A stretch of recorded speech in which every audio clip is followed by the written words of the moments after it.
Hello, welcome back. Now, I'm not going to bore you too much with the Kemi, Badenoch, Nigel Farage row, I promise, but there are now calls for the Tories and Reform to stop the squabbling and make a New Year pledge to work together to get rid of this Labour government. That was exacerbated overnight with a bombshell new mega poll that showed Labour would lose nearly 200 seats if there was a general election called today. Constituency by constituency analysis points to a hung parliament with huge gains by Reform and 7 cabinet members losing seats, including Angela Rayner. Labour's loveless landslide in July would be dramatically butchered, with Keir Starmer's comrades losing 87 seats to the Conservatives and 67 to Reform. So here's the final seat count from that More in Common poll, which quizzed 11,000 people. Labour would win 228 seats, the Conservatives 222 and Reform 72. 7 cabinet ministers, as I said, would lose their seats, 6 of them to Reform, with Wes Streeting, the Health Secretary, losing Ilford North to an independent candidate. Others losing to Reform would include, as I said, Deputy PM Angela Rayner, the Home Secretary Yvette Cooper, the Defence Secretary John Healey, Energy Secretary Ed Miliband, and the Education Secretary Bridget Phillipson and the Business Sec Jonathan Reynolds. So, panel, welcome back. Look, I don't want to talk about the Kemi Nigel row too much, but do we need, or do they need rather, in light of this poll, Labour appearing to be on the ropes, do they need to sort their differences out and focus on holding this government to account? Neil? I think they will get together in time, and I think they'll come to some sort of a deal, but I don't think yet.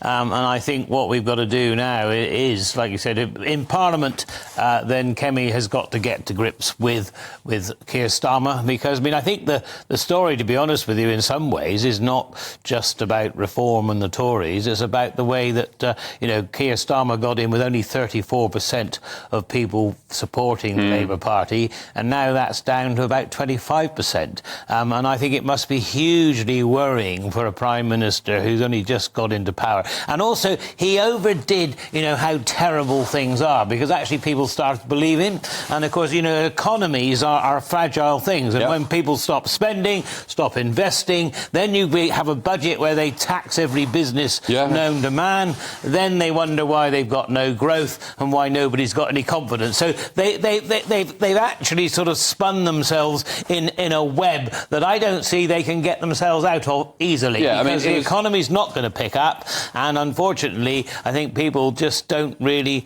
see much in Keir Starmer at all. Yeah, indeed. And markets, as we know, the economy is built on sentiment, and when you talk the country down for so long and they lead up to a pretty harsh budget, I mean, what the hell do you expect is going to happen? Charlotte, what did you make of this row between Kemi and Nigel? It all seems a bit silly, but my point yesterday was that actually it shows perhaps maybe a character flaw of judgment on Kemi's behalf anyway, because the country, whether you're a Conservative supporter, a Reform supporter, a Lib Dem, whoever, a Green, we need serious opposition in the country, and it all just seems a bit silly when they're rowing about membership numbers. So do you think they need to come together and forget about it?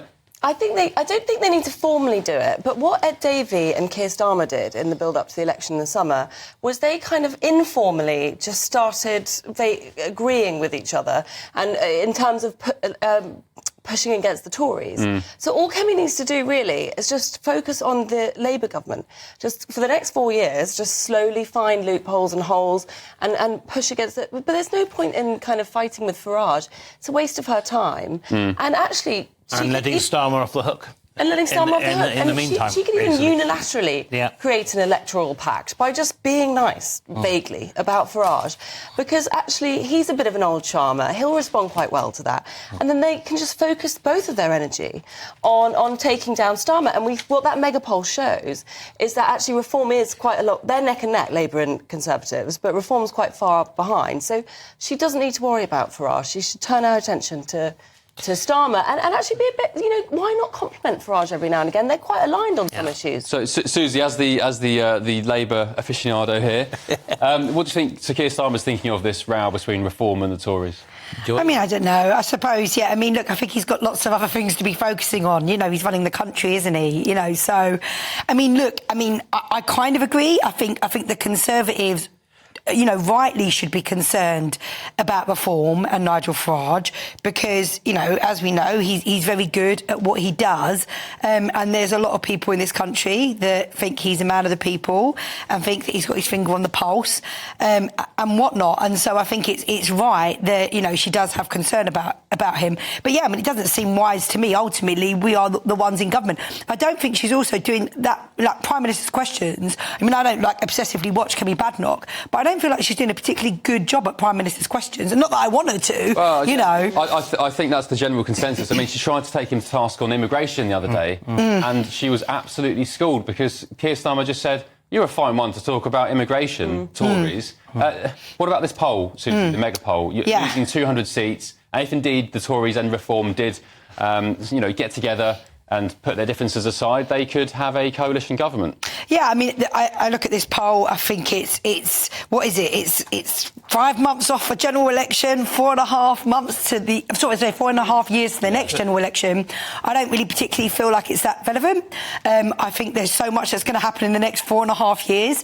The fact is we were dealt a difficult hand with a difficult 5 months. Things are going to look very different in a year's time. A difficult hand, can I ask? Well, in every section of this country, from prisons being overcrowded to the NHS being in a mess to sewage being pumped into our rivers to a house building crisis, the potholes in the road, can't find anything good to say about the Tories. Hence why the British people, decided, quite assuredly that they didn't want a Tory government. But what have you done since you've come in? You've put £25 billion worth of tax on business. You've actually targeted every private business in the country. Nobody's investing anymore because they're putting aside... What about the £63 billion pledge? And so, therefore, you can't build an economy on public sector alone. And you seem to think that you've decided that, socialism at last will work. Well, I thought socialism had been... Just so you know, I don't describe... Socialism because you're destroying the goose that lays the golden egg, that actually produces the money to pay for the public sector. We've got 63 billion. The economy. We've got 63 billion pound pledged of investment into this country. We've been in 5 months. Charlotte, what are you going to say? 5 months. To say the mega poll shows that it's actually going really, really badly for Starmer. So even though it's irrelevant, which is, I kind of agree that we're 4 years off an election, so it's a kind of crazy time to a mega poll. But what it does show is that only 6 months after being elected, Keir Starmer is really struggling in the polls, and he's practically neck and neck with the Conservatives again. It's only been 6 months. Yeah, but what I would say on that is, they're making a lot of difficult decisions now. But the fact is when we start building those homes, when we start turning around schools, when we start bringing down the waiting list, when people stop having sewage pumped into their rivers, all these different things. And the economy, as I say, is never just about numbers. It's also about how people feel. Sorry, you've got to create wealth in order to spend wealth. Absolutely. And all this government's done since it's got into power is to squeeze the private sector, which is creating the wealth. Right. What you do if you want to grow the economy, you actually cut taxes in order for it to go forward. Don't badmouth the economy. And don't because you see, an economy is a very fragile beast,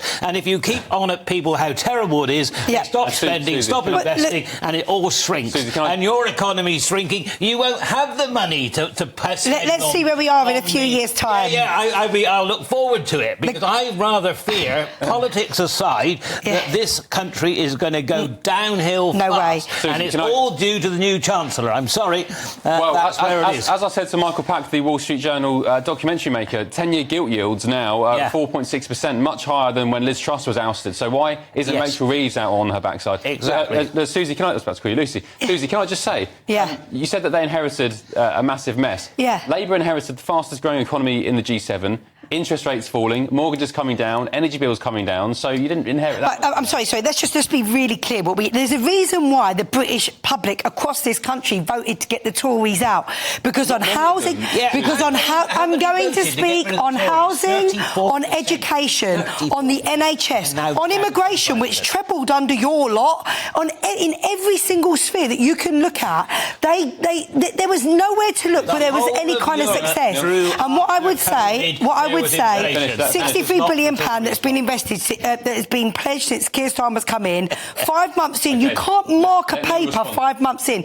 Let's see where we are. I'm sorry, it takes a long time to turn this great ship that is the UK government and the UK country around. Raise it during the whole general election, but once you've spent over £300 billion on COVID, rightly or wrongly, you are going to get inflation. The whole of Europe, the whole of the world had inflation. You can't actually lay that just at the Tories. The best days of this nation are coming. Best days. We've got inflation down. Charlotte, Charlotte, the best days of the UK are coming. Enough. Charlotte, would you like some earmuffs?